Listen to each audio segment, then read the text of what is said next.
Hey, it's Sparkles. Today I want to share with you how to find a rock to make people cry, how you add the magic to the rock that can make people cry, and maybe by the end of the video you might shed a tear as well. So why would you want to give your friend a rock?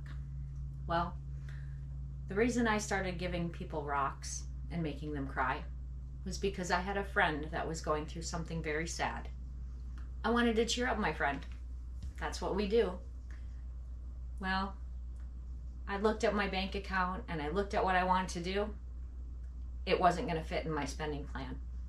So I went to YouTube University, I looked up ideas, and I got busy.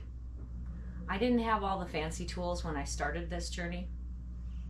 All I had was a cheap Dremel that I got from Harbor Freight and an idea. And that idea has grown. Let's go find a rock.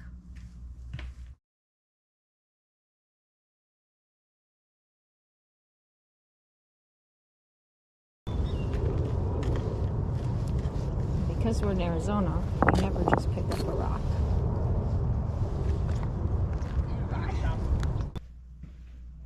See, a rock is just a rock. Just like everything else in your life, nothing has meaning until you give it meaning.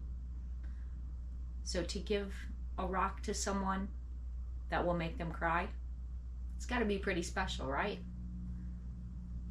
Let me show you how to make the rock special enough to make someone cry.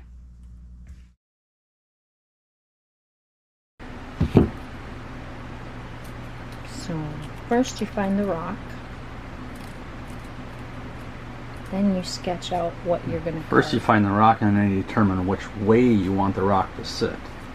And then you want to use a Sharpie or a paint marker, because once you get the rock wet to carve it, it's going to disappear on you, and you need to be able to see it.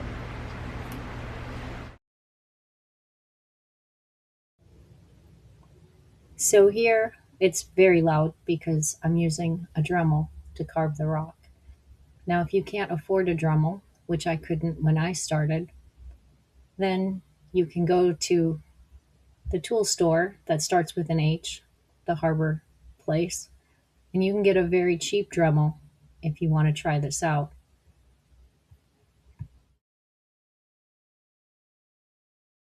Alright, so we forgot to get our final carving to show you, but this is what it looks like after it's carved, and now we're going to paint. So this is the finished product.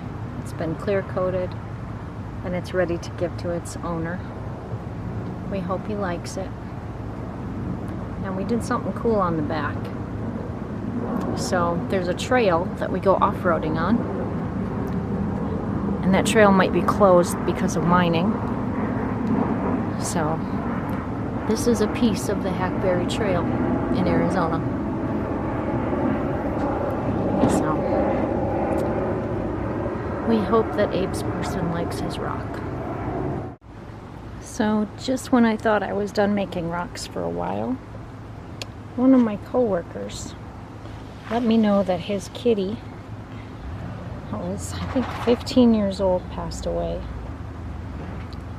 His name was Adam, and his nickname was the Big Worm. Now this dear co-worker of mine, the last rock I made for his dog Stony also had these beautiful quartz veins in it. So it's like now they're matching.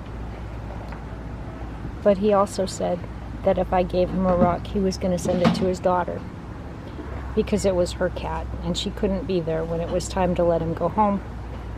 So we have one rock for his daughter and one for him. Now these just need to dry. We'll do a coat on the back and they will be ready to give away.